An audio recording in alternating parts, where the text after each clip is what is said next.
Բարև ձեզ հարգելի հայրենակիցներ, ես Մարատ Հակոբյանն եմ Կիևից։ Այսօր Ուկրաինայի դեմ ռուսական լայնածավալ ագրեսիայի 1129-րդ օրն է։ Այսօր ուրբաթ է, Հայաստանի խորհրդարանում շարունակվում է նստաշրջանային շաբաթը, իսկ Գյումրիում նախընտրական քարոզարշավը։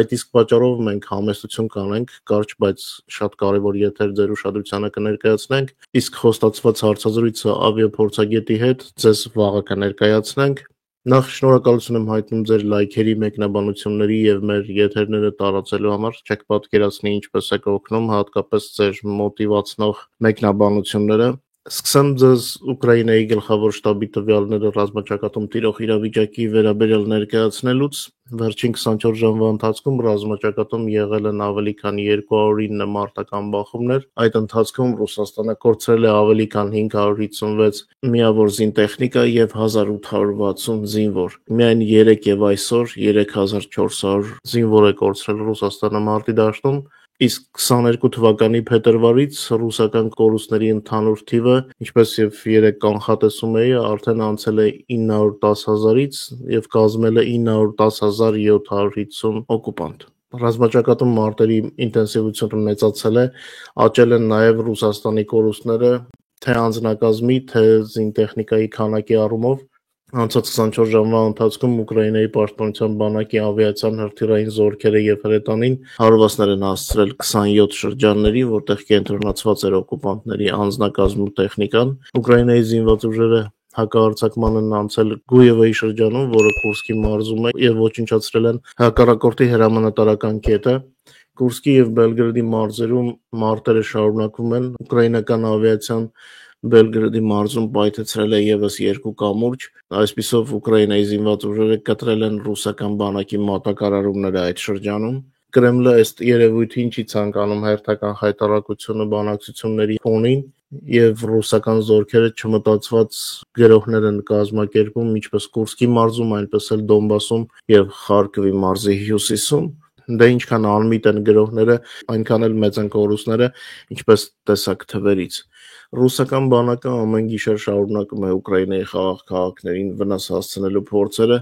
որոնց հետևանքով մարդիկ են վիրավորվում եւ երբեմն նաեւ զոհվում։ Վերջի օրերի խաղաղ բնակչության հանդեպ ռուսական տերորը շարունակվում է, պարզապես հարվածում են խաղաղ քնած մարդկանց շենքերին եւ վնասներ են պատճառում, ցավոք լինում են նաեւ զոհեր։ Մարտի 28-ի գիշերը ռուսական զորքերը Շահեդ տիպի 163 հարվածային դրոններով հարձակվել են Ուկրաինայի քաղաքների վրա,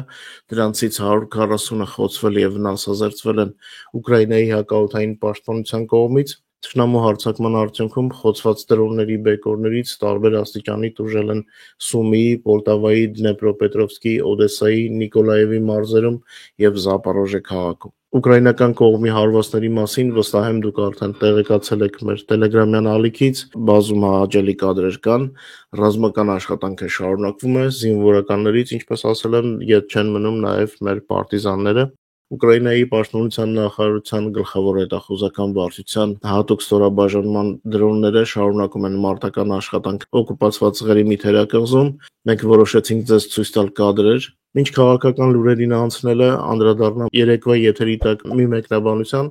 մեր ունկնդիրներից մեկը անհանգստացած գրել էր, որ Հյուսիսային Կորեայից եւս 3000 զինվորներ են եկել Ռուսաստան։ Դե ինչ կարող ենք դրան պատասխանել։ Ամեն ամիս Ռուսաստանից ռազմաճակատ է հավաքագրվում 30-ից 40,000 մարդ։ Բացի դրանցից աշխարհով մեկ զինվոր են հավաքում պուտինիստները Լատինական Ամերիկայից մինչև Չինաստան։ Իմջելոց մեր տելեգրամյան ալիքում հաճախ ենք տեղադրում կադրեր աղքատ երկրներից Ռուսաստանին զորագրված կերպարներով։ Սա իրենց Ռուսաստանի քաղաքացիների պակասի մասին է խոսում, այսպես ռուսները իրենց բացն են լրացնում։ Իսկ մեզ համար տարբերություն չկա, թե ով է կանգնած թշնամու զորքում։ Թշնամին թշնամի է, նրանք ոչնչացվում են ուկրաինական բանակի կողմից, այնպես ինչպես եւ ռուսաստանցիները։ Պարզապես հյուսիսկորեացիների թեման արևմտյան մեր գոլեգաների համար շատ ծանր է ընկալվում, այդ իսկ պատճառով նրանց մասին շատ են գրում մամուլում։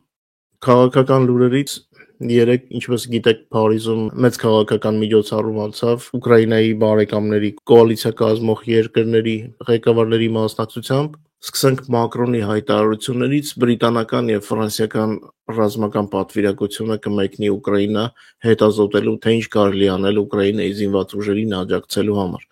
Ասեմ, որ սա Զելենսկու հրավերով է։ Հիմա Մակրոնի կարևոր թեզերը հերթով ցիտեմ ձեր համար։ 3 շաբաթվա ընթացքում գործընկեր երկրները Ուկրաինայում հրադադարի ռեժիմի պահպանման մոնիտորինգի առաջարկներ կպատրաստեն։ Ուկրաինայում գործելու են մի քանի երկրների զսպիչ ուժեր, Ռուսաստանի Դաշնությունը չի կարող ոչ մի կերպ ազդել դրա վրա։ Հիմա Ռուսաստանի դեմ պատժամիջոցները չեղարկելու ժամանակը չէ, քանի որ մինչ դա տեղի ունենա, պետք է լինի վերջնական խաղաղ կարգավորում։ Խոսքը գնում է ռուսական զորքերի ամբողջական լքելը Ուկրաինայի տարածքը։ Միայն այդ դեպքում կարող են հանվել սանկցիաները։ Հաջորդ շաբաթվանից մեր դիվանագիտական խորհրդականները կհետևեն այսօր ընդունված որոշումների կատարմանը, ասել է Մակրոնը։ Եվրոպական զսպիչ ուժեր չեն տեղակայվի Ուկրաինայի առաջնագծում, նրանք կարող են տեղակայվել երկրի կենտրոնում Դնեպրի երկայնքով։ Կամավորների կոալիցիայի մասնակից երկրները պայմանավորվել են պահպանել եւ մեծացնել ճնշումը ագրեսոր Ռուսաստանի վրա,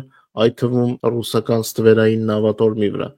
Սի Ցզինպինը կարող է շատ ակտիվ դեր խաղալ Ուկրաինայում խաղաղության հաստատման գործում, ասել է Մակրոնը։ Այս վերջին թեզը նաև Վաշինգտոնին էր ուղղված, որ Եվրոպայի ջանը սաղ լինի, դուք չլինեք, ուրիշ գործընկեր կգտնենք։ Չնայած ֆորմալ կերպ պարկեշտությունը Ամերիկայի հանդեպ պահպանվում է, բայց ակնհայտ է, որ սկսվել է նաև Թրամփի իզոլացումը։ Դա հենց ինքը Թրամփը սկսեց եւ Եվրոպան պարզապես հակազդում է։ Ուկրաինայի օգնության հարցով համաշխարհային առաջնորդների մասնակցությունից հետո Եվրահանձնաժողովի նախագահ Ուրսուլա ֆոն դեր Լայենը խոսել է քննարկման 3 հիմնական թեմաների մասին,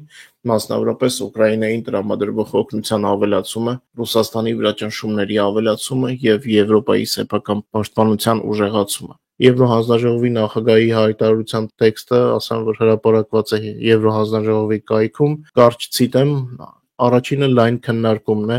որը մենք ունեցել ենք կարճաժամկետ հեռանկարում Ուկրաինային օգնությունն ավելացնելու համար, ինչպես ֆինանսական, այնպես էլ ռազմական։ Ուկրաինայի ռազմական կարիքները պետք է բավարարվեն, ինչպես նաև նրա ֆինանսական կարիքները։ Այս առումով կարող եմ ասել, որ մենք կմարենք Եվրոմիության կողմից Ուկրաինային տրվող մեծ յոթնյակի վարկի մասը, ընդգծել է ֆոն դեր Լայենը։ Հանդիպման երկրորդ թեման Ռուսաստանի վրա ճնշումների ավելացումն էր։ Շատ պարզ էր, որ պատժամիջոցները պետք է մնան տեղում։ Այնինչ մենք ցանկանում ենք արդար եւ տևական խաղաղության համաձայնագիրն է։ Դա է նպատակը, ավելացրել է ֆոն դեր Լայենը։ Երրորդ առանցքային թեման վերաբերվում է Ուկրաինային երկարաժամկետ եվրոպական աջակցությանը եւ Եվրոպայի սեփական պաշտպանական դիրքերի ամրապնդմանը։ Մեջբերեմ, սա անշուշտ այն է, որ պատրաստություն 2030 պլանը կարևոր նշանակություն ունի։ Այն անդամ երկրներին հնարավորություն է տալիս մինչև 800 միլիարդ եվրո ներդնել պաշտպանության ոլորտում։ Սա նշանակում է օրինակ համատեղ պատվեր Ուկրաինայի հետ Եվրոմիությունում, բայց նաև Ուկրաինայի պաշտպանական արդյունաբերության հետ։ Հինգշաբթի օրը Փարիզում կայացած Ուկրաինային աջակցող կամավորների կոալիցիայի մասնակիցները դեմ են Ռուսաստանի դեմ պատժամիջոցների վերացմանը կամ մեղմացմանը, քանի դեռ Պուտինը շարունակում է իր ագրեսիան եւ ուկրաինական տարածքների օկուպացումը։ Սա հետևում է Մեծ Բրիտանիայի վարչապետ Քիր Ստարմերի լրագրողների համար արված համատեղ հայտարարությունից։ Ստարմերն ասել է, որ հանդիպումը ցույց է տվել, որ համաշխարհային առաջնորդները մնացել են Ուկրաինայի կողքին եւ պատրաստ են աջակցել նրան այնքան ժամանակ, որքան դա պահանջվի։ Հիմա անցնենք Զելենսկու հայտարարություններին։ Զելենսկին խոսեց Պուտինի համար վատ ազդանշանի մասին։ Մեջբերեմ, գագաթնաժողովը շատ մոտիվացնող էր, իմ երկխոսությունը առաջնորդների հետ նույնպես մոտիվացնող էր։ Առաջնորդները բոլորը լիցքավորված են, ես հավատում եմ, որ առաջնորդները չեն լքում մեզ, այլ աջակցում են Ուկրաինային։ Սա վատ ազդանշան է Պուտինի համար, ընդգծել է Զելենսկին։ Ուկրաինայի նախագահը նաև հավելել է, որ Ուկրաինան չի պատրաստվում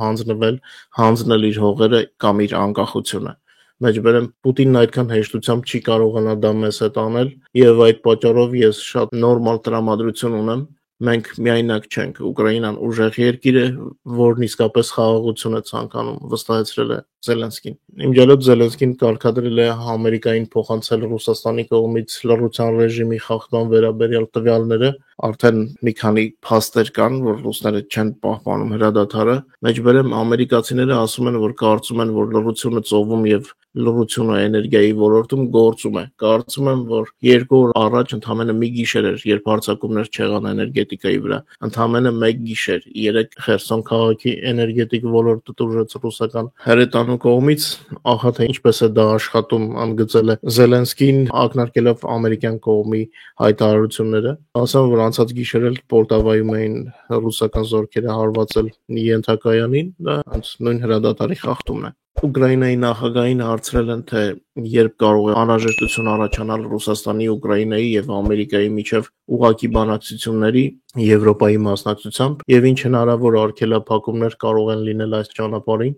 Զելենսկին պատասխանել է, որ գլխավոր արգելափակողը Ռուսաստանն է, մասնավորապես ռուս բռնապետ Վլադիմիր Պուտինը, ով այժմ պատրաստ չէ նման բանակցությունների։ Մեջբերեմ կամ մեկ պատնեշ, դա Ռուսաստանն է կամ Պուտինը։ Ես պատրաստ եմ բանակցությունների ցանկացած ձևաչափի, ես երբեք չեմ վախեցել, պարզապես Պուտինը պատերազմ է ուզում, ընդգծել է Ուկրաինայի նախագահը։ Զելենսկին նշել է, որ այն մարդը, ով ձգտում է պատերազմի, չի կարող բանակցություններում խոսել խաղաղության մասին։ Զելենսկին ընդգծեց, որ ինքը այն մարդը չէ, ով լուռ կնստի կամ կպաշտպանի թշնամու գաղափարախոսությունները։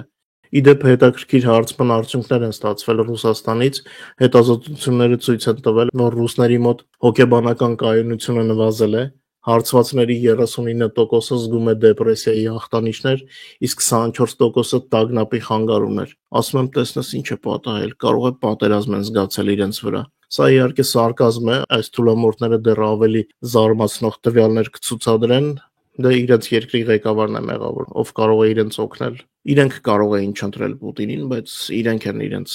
այս բախտին արժանացրել։ Հյուսիսային Կովկասում նոր հակամարտության սպառնալիքն իրական ուրվագծեր է ստանում։ Կրեմլի եւ Կադիրովների կլանի քաղաքական դաշինքը կարող է վերածվել լայնամասշտաբ պատերազմի հենց Ռուսաստանի ներսում, գրում են ռուսական լրատվամիջոցները։ Կրեմլի եւ Չեչնիայի ղեկավար Ռամզան Կադիրովի միջև քաղաքական հակամարտությունն արագորեն սրվում է։ Վերլուծաբանների կարծիքով, եթե չեչենական կլանի հետ պայմանավորվածությունները խզվեն, Ռուսաստանը կարող է բախվել 3-րդ չեչենական պատերազմին, որը կվերածվի քաղաքացիական պատերազմի հակագաղութատիրական դիմադրության տարրերով։ Դաշնային կառավարության եւ Չեչնիայի առճակատումը վաղուց դադարել է լինել միայն կուլիսային թեմա։ Ամեն ամիս Մոսկվայի եւ Գրոզնիի հարաբերություններում քաղաքական ճգնաժամի նախանշանները աճում են։ Ինչպես զգուշացնում են վերլուծաբանները, սա արդեն ոչ միայն ներքին ռուսական հակամարտություն է, այլ պայթելու պատրաստ համակարգ։ Ըստ լրատվամիջոցների հրապարակումների, Ռամզան Կադիրովը վերջին ամիսներին գաղտնի բանակցություններ է վարել Մերձավոր Արևելյան առաջնորդների հետ, պաշտոնը թողնելուց հետո իր ընտանիքի եւ ունեցվածքի անվտանգության երաշխիքներ ստանալու համար։ ՖՍԲ-ն բացահայտել է այդ շփումները, ինչը մեծ զայրույթ է առաջացրել Կրեմլում։ Պուտինին օպերատիվ կերպով տեղեկացրել են եւ դա ըստ աղբյուրների լարվածության կետ է դարձել նրանց հարաբերություններում։ Բացի այդ, Կադիրովի առողջական վիճակի վատթարացումը, որի մասին ավելի վաղ գրել էր Նովայա Գազետա Եվրոպան, ավելացրել է անկայունությունը։ Չեչնիայի ղեկավարն ավելի ու ավելի հազվադեպ է հայտնվում հանրությանը եւ նրա խոսույթը նկատելիորեն փոխվել է։ Թույլ դաշնային վերահսկողության եւ առաջնորդի հնարավոր փոփոխության ֆոնին արագորեն անհետանում են նախկին ուղղահայացի շարունակման երաշխիքները, ինչպես ռուսներն են ասում, վերտիկալի փլուզում է սպառնում։ Եթե Կրեմլի եւ Գրոզնիի միջև գործող համաձայնագիրը փլուզվի, ապա հակամարտության նոր փուլը ոչ թե կկրկնի նախորդ 2 չեչենական պատերազմները, այն կկրի քաղաքացիական բնույթ եւ կազդի ոչ միայն Չեչնիայի, այլ Հյուսիսային Կովկասի մյուս հանրապետությունների վրա, որտեղ նման տրամադրություններ են հասունանում դեռ վաղուց։ Ռուսաստանը կարող է նոր լայնածավալ ներքին պատերազմի մեջ մտնել այն ժամանակ, երբ պետության ռեսուրսները սպառվում են, իսկ կենտրոնի նկատմամբ վստահությունը նվազում է։ Դե մենք ասենք 3 լիներ, այսօր 2 օր կլիներ, սպասենք զարգացումներին, շատ չերկարացնեմ, մեր լսարանին լավ երեկո եմ մաղթում, հուսամ գալիք հանգստյան օրերը ձեր սրտով կլինեն, մինչ նոր հանդիպում բարեկամներ։